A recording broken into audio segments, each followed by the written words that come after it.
విశాఖలో వాహనాల registration scam వెలుగు చూసింది. వాహన డీలర్లు ఈ స్కామ్ కు పాల్పడినట్లు బయటపడింది.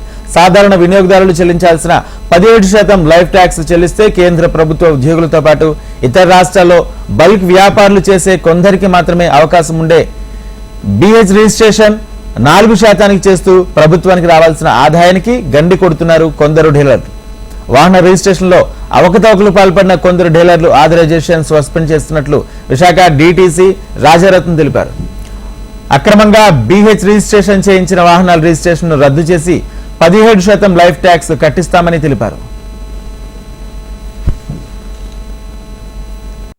ఓనర్స్ అండ్ డీలర్స్ కొంచెం అన్డ్యూ అడ్వాంటేజ్ తీసుకొని వారి అడ్రస్ మన ఆంధ్రప్రదేశ్కి చెంది ఆంధ్రప్రదేశ్లో పనిచేస్తున్నప్పటికి కూడా అరుణాచల్ ప్రదేశ్ లాంటి రాష్ట్రాల్లో ఫేక్ అడ్రస్లతో రిజిస్ట్రేషన్ చేసుకోవడం ద్వారా ప్రభుత్వ ఆదాయానికి గండి కొట్టడం జరిగింది.